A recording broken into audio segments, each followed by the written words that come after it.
이제 오늘로 우리 바울의 1차 전도 여행을 마무리하고자 합니다. 지도를 좀 보시면 1번 안디옥 별표에서 2번 실루기아, 그 다음에 그브로 섬으로 갔죠. 살라미 바보를 넘어 배를 타고 5번 버가로 갔습니다.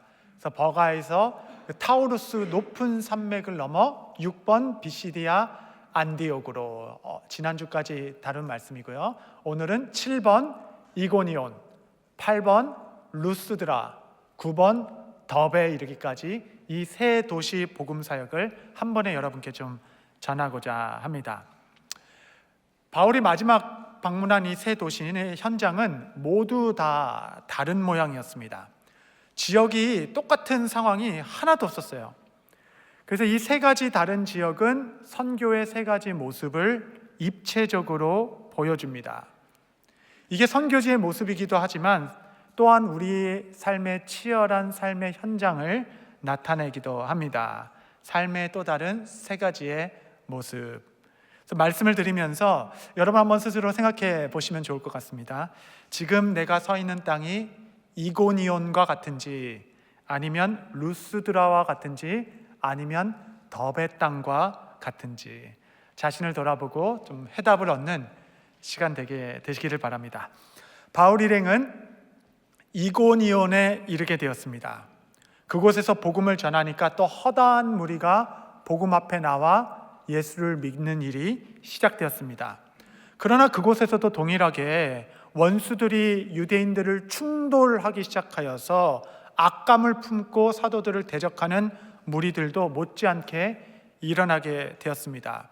그 유대인들의 비방과 선동으로 말미암아 여러분 그때 이고니온 시내는 딱 절반으로 나뉘게 되어서 사도와 복음을 따르는 무리들과 유대인과 복음을 대적하는 무리들로 그 도시가 양분되는 일이 일어나게 되었습니다.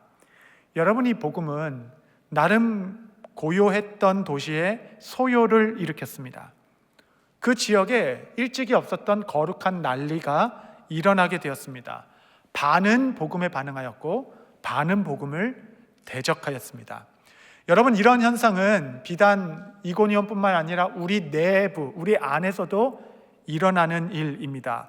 복음이 우리 가운데 떨어지고 역동적으로 역사하기 시작할 때 우리 안에도 두 마음이 있어서 반은 너무 좋은데 반은 또한 이 복음으로 괴롭기도 합니다. 반은 너무 기뻐 찬송이 나오는데 내 안에 또 다른 부분은 거부하고 싶어 어때든지 이 복음에 참여하지 않고자 하는 구실을 찾기 바쁘게 됩니다.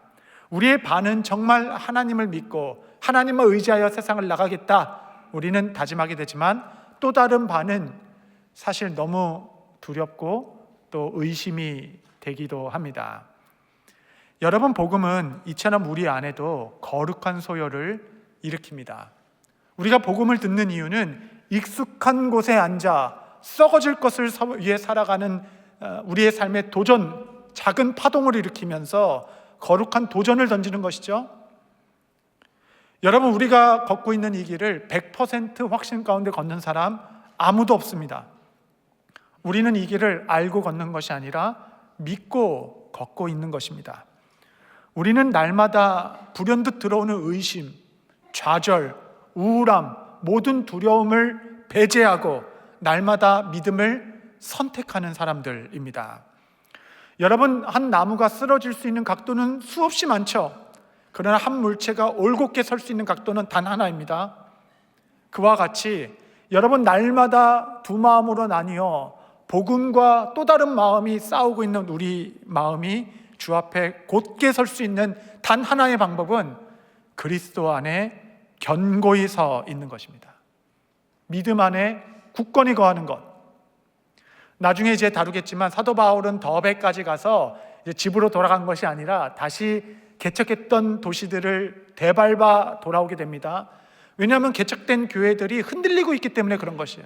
그들을 견고히 붙들어 주어야 되겠다라고 권면의 말씀을 전하러 그가 왔던 길을 되돌아갑니다. 그가 교회에게 전한 복음의 말씀은 이 한마디였어요. 14장 22절 말씀을 한번 다 같이 읽도록 하겠습니다. 시작. 제자들의 마음을 굳게 하여 이 믿음에 머물러 있으라 권하고, 또 우리가 하나님의 나라에 들어가려면 많은 환난을 겪어야 할 것이라 하고. 여러분, 우리가 세상 가운데 여러 환난을 겪을 수 있습니다. 그럴 때마다 우리 마음이 흔들리기 시작하죠. 마음이 반으로 나뉘기도 합니다. 여러분, 그때마다 사도의 권면을 기억하십시오. 믿음 안에 굳게 서시기 바랍니다. 하나님의 나라가 가까웠기 때문에 그러합니다. 여러분, 중심이 굳건한 영혼은 모든 결정을 시원시원하게 합니다. 왜냐하면 두 마음이 없기 때문에 주저하는 마음이 없는 것이에요. 내가 주저하고 있는 것은 이미 내 마음이 흔들렸기 때문이기도 합니다. 중심이 없는 영혼은 늘 사람이나 상황에 밀리기 일쑤입니다.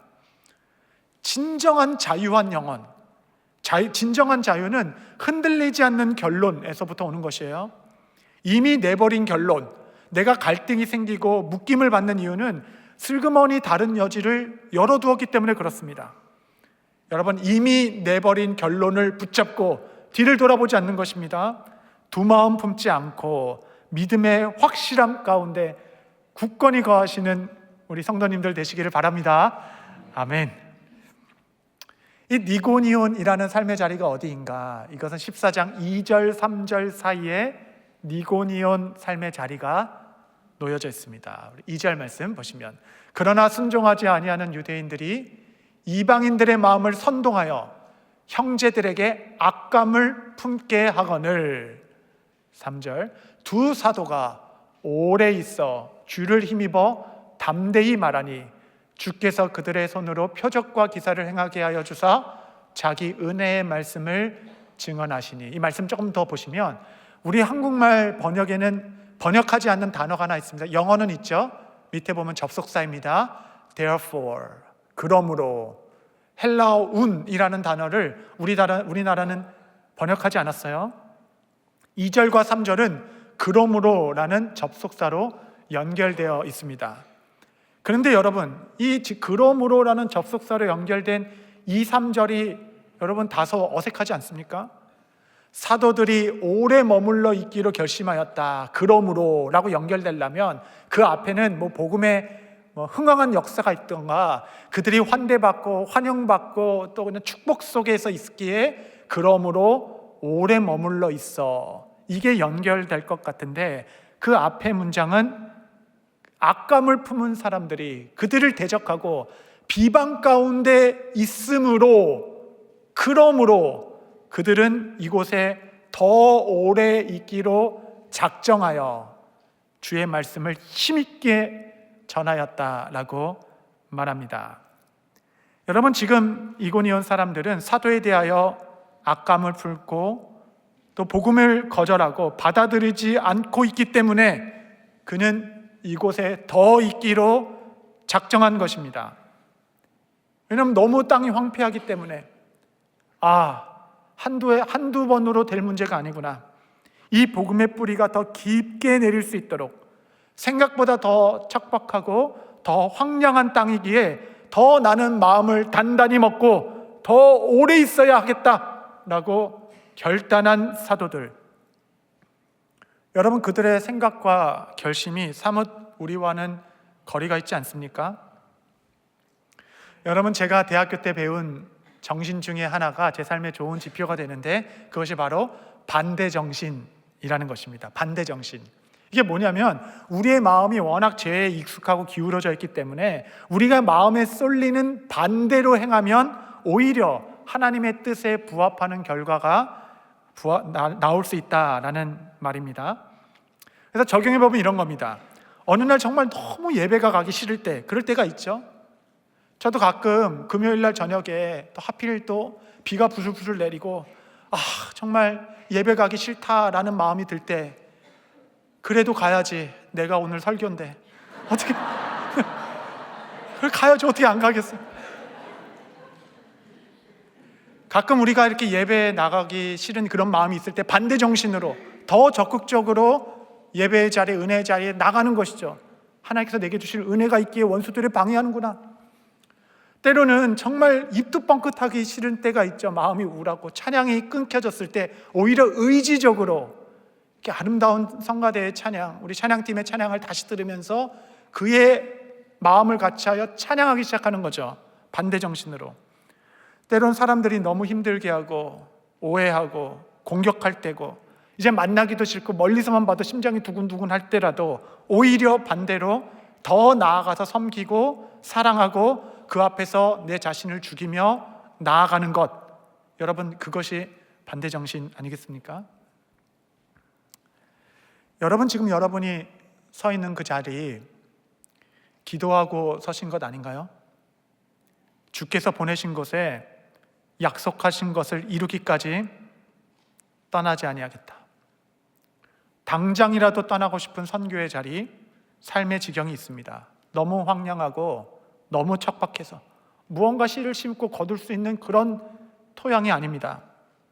지금 내가 이곳을 떠나야 하는 수만 가지가 있다 하더라도 오늘 내가 그곳을 버티고 머물러 있는 단 한 가지의 이유는 주께서 나로 머물러 있으라 말씀하셨기 때문에 그러합니다. 황폐하고 도구로 가득 찬 사람들이 있기에 그러므로 나는 더 머물러 있겠다. 하나님께서는 이런 자를 도우십니다. 그의 사역에 표적과 기사가 일어나기 시작했습니다. 하나님께서 권능으로 그 종을 꽉 붙들어 주십니다. 여러분, 이고니온은 인내의 땅입니다. 당장이라도 떠나고 싶은 자리, 여러분 혹시 오늘 이고니온이라는 자리에 있다면 이전보다 더욱 이제는 두 마음 품지 마시고 오히려 하나님을 더 담대히 의지하심으로 굳건히 서게 되시기를 축복합니다. 두 번째, 이고니온을 지나 바울 일행은 루스드라 도시에 도착합니다. 이 루스드라에서 바울은 평생에 기억할 한 가지 쓴 사건을 경험하게 됩니다. 그것은 나중에 그가 고백한 대로 내가 거반 죽게 되었더라, 고백하게 된 땅. 여러분, 인생에서 누구나 이런 거의 죽다 살아난 루스드라의 삶의 지경을 한두 번은 만나게 되죠. 바울은 이 도시에 들어가서 나면서부터 걷지 못한 지체 장애인을 만나게 됩니다. 그는 한 번도 두 발로 서서 걸은 적이 없습니다. 절망과 좌절 속에 갇혀서 늘 그 지경 안에서만 살아가던 자, 바울은 성령의 감동 가운데 그에게 나가서 담대하게 외칩니다. 너의 발로 바로 일어서라. 지금 곧게 일어나서 새 시대를 맞이하라. 너는 새로운 삶을 살라라는 왕의 명령. 여러분, 이거는 부탁한 것이 아닙니다. 명령한 것이었어요. 여러분, 혹 이런 상황 가운데 계신 분이 우리 가운데 있는 줄 모르겠습니다.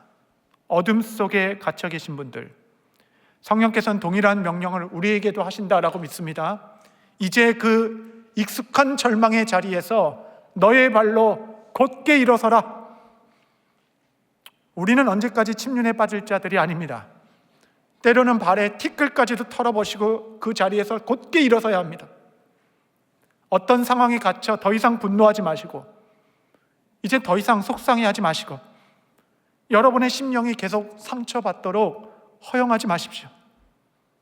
그 무의미한 말잔치에 더 이상 속상해하지 마십시오. 그 사람들은 지금 그가 그런 말을 했는지도 기억하지 못할 것이에요. 여러분에게 거절하고 상처를 주는 사람이 여러분의 인생의 주인이 아닙니다. 여러분, 바울에게는 그를 선동하고 악감을 품고 따라다니는 유대인들이 사실은 바울의 인생에 그렇게 중요한 사람들이 아닙니다. 그러니 성도 여러분, 사건, 사고, 좌절과 두려움에 이제 잠 못 자고 속 끓고 소화 못해서 끙클거릴 필요가 하나도 없습니다. 너는 너의 발에 티끌까지도 털어버리고 다시 곧게 서서 너의 닻을 올리고 돛을 세워 저 은혜의 청창한 바다, 그 바다를 향하여 나아가라. 우리는 더 오래 거기서 머물 수 있는 시간이 없습니다. 우리는 가야 할 곳이 있고 전해야 할 미션이 있기 때문에 그러합니다. 이 소식을 듣고 그 장애인은 벌떡 일어나 걷기 시작했어요. 이 기적의 시작은 이러합니다. 14장 9절 말씀해 보시면 바울이 말하는 것을 듣거늘 바울이 주목하여 구원받을 만한 믿음이 그에게 있는 것을 보고, 여러분, 이 생명의 역사는 말씀을 듣는 것으로부터 시작했습니다. 말씀을 들으니 믿음이 생기고 그 믿음이 좌절의 자리에서 그를 일으켜 세워 새로운 삶을 살게 하였습니다. 여러분, 이 말씀의 자리가 기적의 장소입니다. 이 자리에서 여러분의 영혼이 다시 살게 될 것입니다. 루스드라 도시 안에서 놀라운 일이 일어나니 그 도시에서 소요가 일어났습니다. 세상에 그 장애인이 벌떡 일어섰대. 그래서 많은 사람들이 이 소식을 듣고 마음을 모아 엉뚱한 결론을 내리게 되었어요. 그들의 결론은 무엇이었는가? 11절 12절 보시면 무리가 바울이 한 일을 보고 루가오니아 방언으로 소리질러 이르되 신들이 사람의 형상으로 우리 가운데 내려오셨다 하여, 바나바는 제우스라 하고 바울은 그 중에 말하는 자이므로 헤르메스라 하더라. 그들이 보기에는 이 놀라운 일을 이룰 수 있는 것은 신밖에 없는데 신들이 형상으로 내려왔도다. 바나바는 나이가 많으니까 아마도 제우스일 거야. 바울은 말을 하는 자니까 헤르메스 신일 거야 라고 이야기하였습니다. 그들은 사도들을 신격화하기 시작했습니다. 그래서 신당의 제사장들이 다 나와서 소들을 끌고 화환을 입고 그들 앞에 제사를 드리는 시작이었습니다. 여러분, 바울 일행은 안디옥에서 돌에 맞을 뻔했죠. 이고니온에선 집요한 비방과 핍박을 받게 되었습니다. 복음은 그런 모양으로 그 도시들에서 거절받았습니다. 그러나 루스드라는 오히려 정반대로 그들은 높이 추앙받기 시작했고 영광과 경배를 그 땅에서 받기 시작했습니다. 성도 여러분, 이것은 복음의 또 다른 거절입니다. 복음은 돌팔매로 거절당할 수도 있지만 이렇게 인간을 신격화함으로 말미암아 왜곡되고 거절받을 수도 있습니다. 오히려 돌에 맞는 것보다 더 사도들을 파괴하고 복음을 더 심각하게 왜곡하는 행위는 사람, 메신저를 우상화하는 루스드라 아니겠습니까? 여러분, 저는 이때까지 목회자가 돌팔매를 맞아서 타락했다는 얘기는 잘 못 들어봤습니다. 오히려 영광과 존귀를 누리다, 그것이 복음의 거절인지도 모르고 헛된 꿈속을 헤매다 실족하고 파괴되어 무너지게 됩니다. 자기 숭배의 모습을 보고 바울과 바나바는 옷을 찢으며 그들에게 외칩니다. 14절 15절 두 사도 바나바와 바울이 듣고 옷을 찢고 무리 가운데 뛰어들어가서 소리질러 이르되 여러분이여 어찌하여 이러한 일을 하느냐? 우리도 여러분과 같은 성정을 가진 사람이라. 우리 함께 읽겠습니다. 시작. 여러분에게 복음을 전하는 것은 이런 헛된 일을 버리고 천지와 바다와 그 가운데 만물을 지으시고 살아계신 하나님께로 돌아오게 함이라. 할렐루야. 여러분, 선교의 자리, 삶의 자리는 이고니온과 같이 거절의 땅도 있지만 루스드라와 같이 높임을 받고 추앙을 받는 그러한 자리도 있습니다. 여러분, 사도들이 돌을 맞을 때는 그들은 수동적이었어요. 던져오는 돌을 맞기도 하고 피하기도 하면서 오히려 그들에 맞대어 대항하지 않았습니다. 그러나 자기가 영광을 받기 시작할 때 그들은 적극적이었죠. 우리는 보통 돌에 맞을 때 소리를 지릅니다. 도대체 왜 그러는 거예요? 내가 뭘 잘못했습니까? 나한테 돌을 왜 던지는 거야? 우리만 고래고래 소리를 지르죠. 그리고 우리 안에 영광이 나한테 막 돌아올 때는 오히려 여유가 넘칩니다. 수동적이죠. 그냥 그 상황에 침묵하여 그냥 흘려보내기 일쑤입니다. 사도들은 달랐습니다. 자신들의 영광이 집중될 때 옷을 찢고 소리를 질러 외쳐 여러분이여 헛된 일은 다 집어치우라. 나는 당신과 성정이 같은 사람일 뿐입니다. 나는 신이 아니에요. 이 모든 헛된 일을 버려버리고 하나님께로 나아가십시오. 여러분, 우리 교회에서 아무도 저를 이렇게 안 보는데 제가 왜 이렇게 열을 내는지 모르겠어요. 어쨌든 여러분, 한국 교회는 이고니온에서 무너진 것이 아니라 루스드라에서 실족한 거 아닙니까? 자신에게 영광에 집중될 때 적극적이어야 합니다. 소극적이면 안 됩니다. 우리 모두는 복음 앞에서 자기 자신을 감추되 마치 내 안에 수치스럽고 부끄러운 죄를 꽁꽁 싸매 감추듯이 나 자신을 복음 앞에서 낮게 해야 합니다.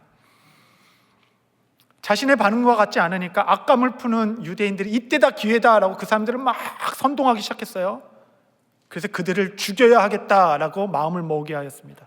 19절 말씀 보시면 유대인들이 안디옥과 이고니온에서 와서 무리를 충동하니 그들이 돌로 바울을 쳐서 죽은 줄로 알고 시외로 끌러 내치니라. 그 돌팔매가 얼마나 매서웠던지 사람들은 다 바울이 죽었구나 라고 생각했습니다. 거의 죽게 되어 피투성이가 된 채 시체처럼 질질 끌려 시외로 던져졌습니다. 그의 옷은 다 찢겨져 있었을 것이며 그의 온 몸은 상한 곳이 없었을 것입니다. 그는 던지는 돌을 다 맞았습니다. 피하지 못해서가 아니라 맞아야 했을 때 그는 고난의 모든 풍파를 다 몸으로 감당하였습니다. 그래서 그는 거반 죽게 되었더라. 여러분의 인생의 루스드라는 어디셨었습니까? 누가 알겠습니까? 하나님 그 높으신 뜻을. 나로 하여금 왜 그 시간들을 다 온몸으로 감당하게 하게 하셨는지. 그런데 여러분, 바울이 가장 고난의 깊은 수렁 이 루스드라에서 그는 가장 빛나는 평생의 위로 보석을 발견하게 됩니다. 그가 복음을 위하여 피 뿌려 거의 죽을 뻔한 그 땅에서 그는 그의 영적 아들 디모데를 얻게 됩니다. 여러분, 이게 복음의 신비입니다. 사도행전 16장 1절 바울이 더베와 루스드라에도 이름에 거기 디모데라 하는 제자가 있으니 그 어머니는 믿는 유대 여자요 아버지는 헬라인이라. 바울이 1차 전도여행에서 죽음을 통해 얻게 된 단 하나의 열매, 그는 디모데. 나중에 그 디모데에게 유서와 같은 말씀을 전하면서 바울은 이렇게 얘기합니다. 디모데후서 3장 11절 보시면 박해를 받음과 고난과 또한 안디옥과 이고니온과 루스드라에서 당한 일과 어떠한 박해를 받은 것을 네가 과연 보고 알았거니와 주께서 이 모든 것 가운데 나를 건지셨느니라. 그가 돌 맞아 던짐 받을 때 그 당시 청년이었던 디모데가 다 보고 있었습니다. 다 보고 있었어요. 여러분, 스데반의 죽음은 바울을 낳았습니다. 그리고 이 바울의 죽음은 디모데를 낳았습니다. 나를 죽지 않으면 살아남을 수 없었던 그 루스드라의 현장은 또 다른 생명을 낳는 태가 되어 다음 세대에도 복음이 거침없이 뻗어나갈 수 있는 순교의 피가 되었습니다. 여러분, 디모데가 다 보고 있습니다. 혹 우리 중에 루스드라의 내 삶의 자리가 있어 온몸으로 고난을 감당하시는 분이 계시다면 힘을 얻으시기 바랍니다. 여러분, 의미 없는 시간이 아니에요. 그 시간을 통해서 하나님께서 가장 좋은 것, 가장 빛나는 보석과 평생 위로 주님께서 여러분을 결실로 만나게 해주실 것입니다. 마지막, 이제 선교 일행은 더베 도시로 가게 됩니다. 더베로 가니까 더베는 또 완전히 새로운 도시였어요. 지도 내려주시고, 여러분, 고난과 비방에 어떠한 핍박도 더베에서는 없었습니다. 그 더베는 아주 복음을 잘 받아들이고 금세 그 도시 전체가 복음화된 도시였습니다. 이는 마치 추수의 때 일꾼을 보내서 다 알알이 맺힌 추수의 때 남만 되면 우수수 떨어지는 결실처럼 아주 좋은 땅이었어요. 바울은 이고니온에서 황폐한 땅을 경험했지만 더베는 아주 기름진 밭이었습니다. 야, 이렇게도 좋은 것이 있구나. 여러분, 사실 더베에 이른 사도 바울의 몸은 이미 상할 대로 상해 있었습니다. 그가 걸어온 길이 너무 고됐었어요. 일찍이 지금만큼 그의 몸과 마음이 지쳤던 적이 없었을 것입니다. 지도를 좀 보여주시면 더베가 어떤 곳인가 보면 여기 9번 더베가 있죠. 거기까지 온 겁니다. 거기서 동쪽으로 조금만 더 지나면 노란색 점이 있죠. 다소가 있습니다. 다소는 어딘가요? 다소는 바울의 고향이었습니다. 그가 나고 자란 곳. 그 다소를 넘어 조금만 더 해안길을 따라 내려가면 별표 1번이 있죠. 수리아 안디옥. 거기까지 가는 게 목적입니다. 더베에서 저 수리아 1번까지는 약 100마일만 가면 되는 곳이었어요.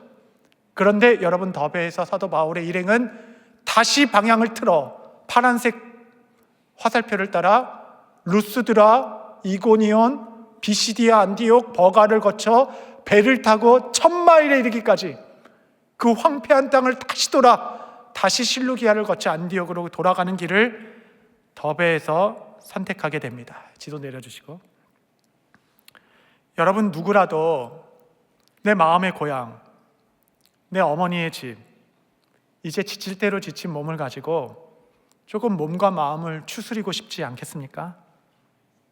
다소에서 조금 여독을 풀고 조금만 더 내려가면 최종 목적지인 안디옥까지 갈 수 있는 최단 거리가 있습니다. 그 안디옥 교회는 사랑의 교회, 나를 눈물로 파송해 준 것, 나의 형제들이 나를 위하여 기도하고 있는 것, 나를 환대해 줄 것이고 나를 축복해 줄 그 교회가 기다리고 있는데, 불과 100마일만 가면 마음의 안식처를 이룰 수 있지만 바울 일행은 더베에서 동진한 것이 아니라 내가 지나온 길들, 개척한 교회들을 다시 견고히 해야 되겠다라고 결심하고, 그가 거의 죽을 뻔했던 땅 루스드라로, 그 황폐한 땅 이고니온으로, 나를 거절했던 땅 비시디아 안디옥으로 사도는 그 거친 길, 1000마일의 거친 길로 회항하여 돌아가기를 결정합니다. 여러분, 더베는 이런 곳입니다. 한없이 사역하기 좋고 머물러 있기를 원하고 안락한 곳으로 나아갈 수 있는 길의 분기점.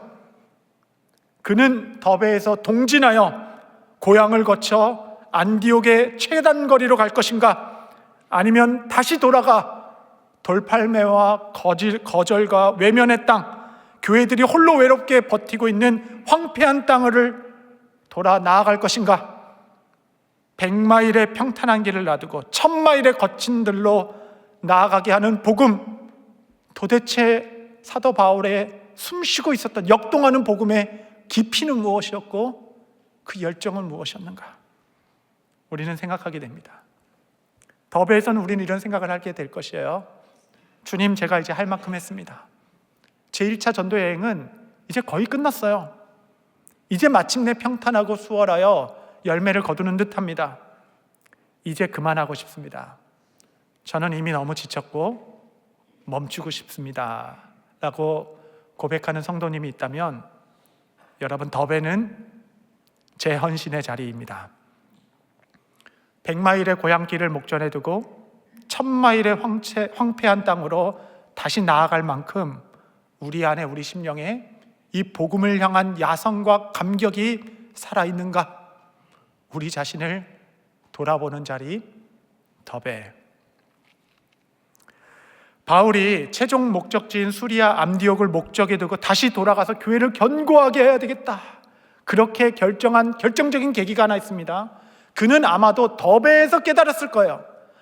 Something is missing.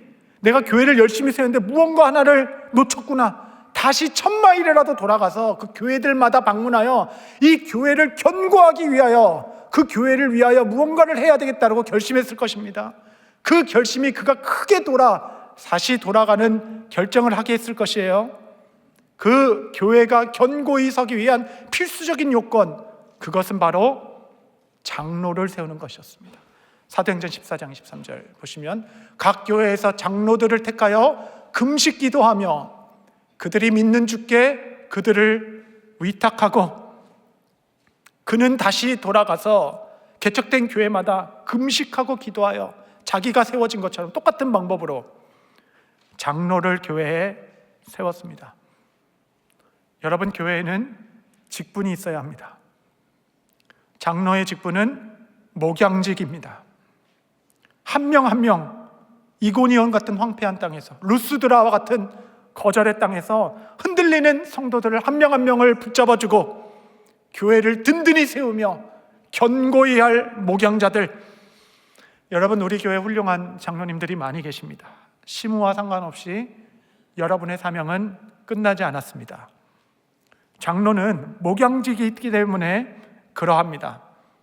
흔들리는 성도 하나하나를 견고히 세워주는 복된 직분, 하나님께서 그들을 세워 교회를 부탁하셨고 그들은 헌신으로 말미암아 마지막 때까지 더베에 이르러 고향 땅과 수리아 안디옥으로 가는 것이 아니라 되돌아 다시 목양의 길로 걷는 충성된 종들을 통하여 이 시대 교회는 다시 든든하게 서게 될 것입니다. 말씀을 정리하겠습니다. 사랑하는 성도 여러분, 여러분이 서신 것이 오랜 인내가 필요한 황폐한 땅 이고니온이십니까? 아니면 혹시 거반 죽게 되었더라 온몸으로 고난을 감당하고 있는 루스드라이십니까? 아니면 혹시 재헌신의 분기점 더베이십니까? 원수들은 여러분의 삶의 자리에서 우리의 걸음을 여러 가지 방법으로 멈추게 할 것이에요. 그러나 담대하십시오. 진정한 자유는 흔들리지 않는 결론에서 옵니다. 이미 내어버린 인생의 결론, 복음, 이 복음 하나 붙들고 주께서 나를 부르시는 그날까지 충성하여 하나님께서 보내시는 곳에서 복음을 위하여 살겠습니다.